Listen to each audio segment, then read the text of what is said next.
नमः शिवाय। श्री शिव महापुराण रुद्र संहिता युद्धखंड 13वां अध्याय। व्यास जी बोले, हे ब्रह्मन, हे भगवन, हे ब्रह्मपुत्र, मैंने सुना है कि पूर्व काल में प्रभु शंकर जी ने महादैत्य जलंधर का वध किया था। हे महाप्राज्ञ, आप शंकर जी के उस चरित्र को विस्तार पूर्वक कहिए। उनके पावन चरित्र को सुनता हुआ कौन तृप्त हो सकता है। सूत जी बोले, महामुनि, व्यास जी के द्वारा इस प्रकार पूछे जाने पर बोलने में प्रवीण महामुनि सनत कुमार जी शांति पूर्वक अर्थमय वचन कहने लगे। सनत कुमार जी बोले, हे मुने, एक बार बृहस्पति एवं इंद्र परम भक्ति से युक्त हो शंकर जी का दर्शन करने के लिए कैलाश को गए थे। तब बृहस्पति तथा इंद्र के आगमन को जानकर अपने दर्शन के लिए तत्पर मन वाले उन दोनों के ज्ञान की परीक्षा लेने के लिए सिर पर जटाजूट बांधकर प्रसन्न मुख तथा दिगंबर होकर सज्जनों को सद्गति देने वाले प्रभु शंकर उनका मार्ग रोककर खड़े हो गए। उसके बाद आनंदपूर्वक जाते हुए इंद्र एवं बृहस्पति ने मार्ग में स्थित भयंकर अद्भुत आकार वाले महातेजस्वी सिर पर जटाजूट बांधे हुए शांत विशाल भुजाओं वाले चौड़े वक्षस्थल वाले गौर वर्ण वाले तथा भयावह नेत्र वाले पुरुष को देखा। तब अपने अधिकार से मदमत इंद्र ने मार्ग में स्थित उस शंकर रूप पुरुष को ना पहचान कर पूछा। इंद्र बोले, तुम कौन हो, कहाँ से आए हो और तुम्हारा नाम क्या है? प्रभु शिवजी अपने स्थान पर स्थित हैं अथवा कहीं अन्यत्र गए हुए हैं? ठीक ठीक बताओ। सनत कुमार बोले, इंद्र के द्वारा इस प्रकार पूछे गए उस तपस्वी ने कुछ नहीं कहा। तब इंद्र ने पुनः पूछा, किंतु वह दिगंबर कुछ नहीं बोला। तब लोकाधीश्वर इंद्र ने पुनः पूछा, किंतु लीला स्वरूपधारी महायोगी प्रभु शंकर जी मौन ही रहे। इस प्रकार इंद्र के द्वारा बार बार पूछे गए वे दिगंबर भगवान शिव इंद्र के ज्ञान की परीक्षा लेने के लिए कुछ नहीं बोले। तत्पश्चात तीनों लोकों के ऐश्वर्य से गर्वित इंद्र को महान क्रोध उत्पन्न हुआ और उन जटाधारी दिगंबर की भर्त्सना करते हुए उन्होंने यह वचन कहा। इंद्र बोले, हे दुर्मते, मेरे द्वारा पूछे जाने पर भी तुमने उत्तर नहीं दिया, अतः मैं इस वज्र से तुम्हारा वध करता हूँ, देखता हूँ कि कौन तुम्हारी रक्षा करता है।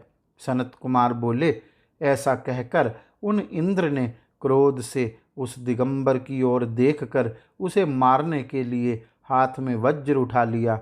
तब सदाशिव प्रभु शंकर ने इंद्र को हाथ में वज्र लिए हुए देखकर उस वज्रपात को स्तंभित कर दिया। तत्पश्चात अत्यंत भयंकर तथा विकराल नेत्र वाले रुद्र क्रुद्ध हो अपने तेज से शीघ्र ही प्रज्वलित हो उठे, मानो जला डालेंगे। भुजा के स्तंभित हो जाने से इंद्र मन ही मन इस प्रकार प्रज्वलित हो गए जैसे मंत्र एवं औषधि से अपने पराक्रम को रुद्ध देखकर सर्प प्रज्वलित होता है।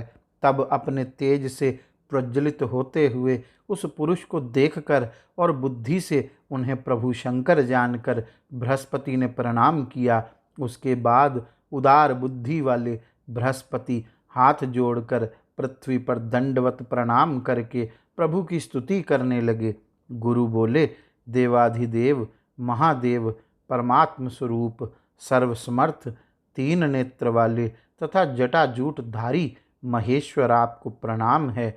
दीनों के नाथ, सर्वव्यापक, अंधकासुर का वध करने वाले, त्रिपुर का वध करने वाले, शर्व परमेष्ठी तथा ब्रह्म स्वरूप आप शिव को नमस्कार है।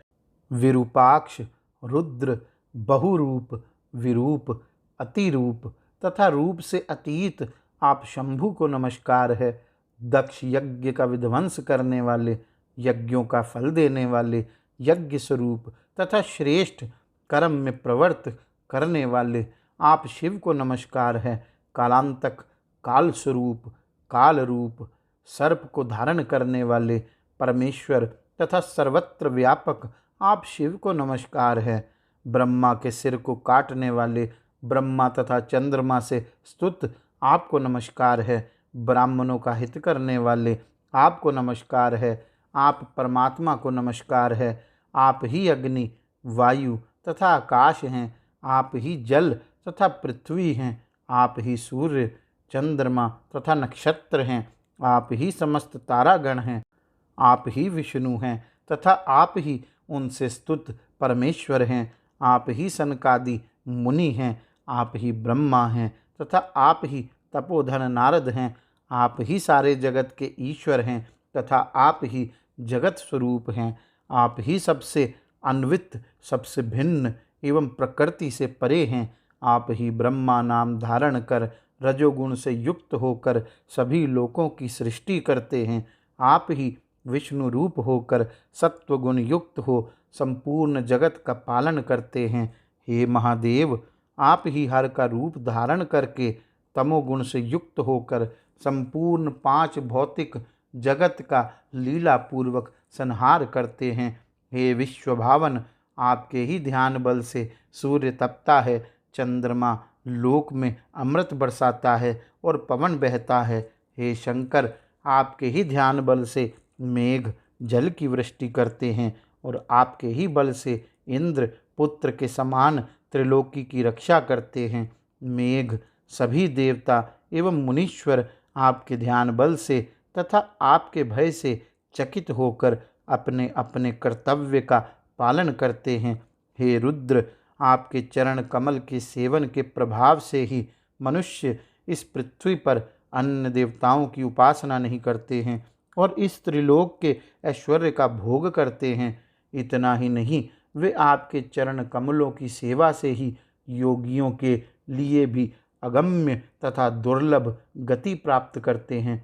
सनत कुमार बोले, हे व्यास जी, इस प्रकार बृहस्पति ने लोक कल्याणकारी शिव जी की स्तुति करके उन ईश्वर के चरणों पर इंद्र को गिराया।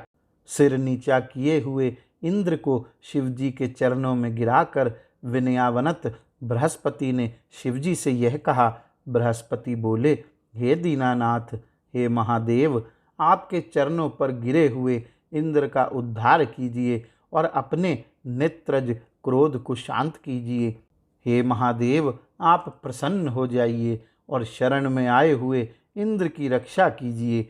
आपके ललाट स्थित नेत्र से उत्पन्न हुई यह अग्नि शांत हो। सनत कुमार बोले, गुरु बृहस्पति की यह बात सुनकर करुणा सिंधु देवदेव महेश्वर ने मेघ के समान गंभीर वाणी से कहा। महेश्वर बोले, हे बृहस्पति, मैं अपने नेत्र से उत्पन्न हुए क्रोध को किस प्रकार धारण करूं? सर्प अपनी छोड़ी गई केचुल को पुनः धारण नहीं करता। सनत कुमार बोले, शिव का यह वचन सुनकर कलेश युक्त तथा भय से व्याकुल चित्त वाले बृहस्पति ने कहा।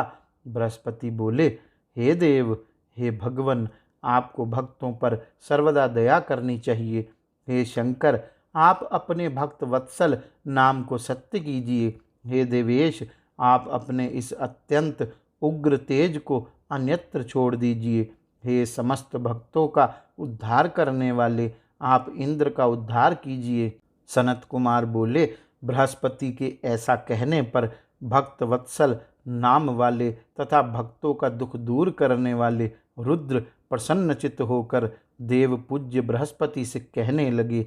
शिवजी बोले, हे तात, मैं तुम्हारी इस स्तुति से प्रसन्न होकर उत्तम वर देता हूँ। इंद्र को जीवन दान देने के कारण तुम जीव इस नाम से विख्यात हो।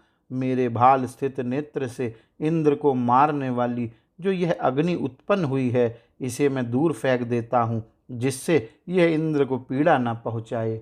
सनत कुमार बोले, ऐसा कहकर शंकर जी ने अपने तृतीय नेत्र से उत्पन्न अपने तेज स्वरूप अद्भुत अग्नि को हाथ में लेकर क्षार समुद्र में फेंक दिया। तत्पश्चात महालीला करने वाले भगवान शंकर अंतर्ध्यान हो गए। इंद्र एवं बृहस्पति भय से मुक्त हो परम सुखी हुए।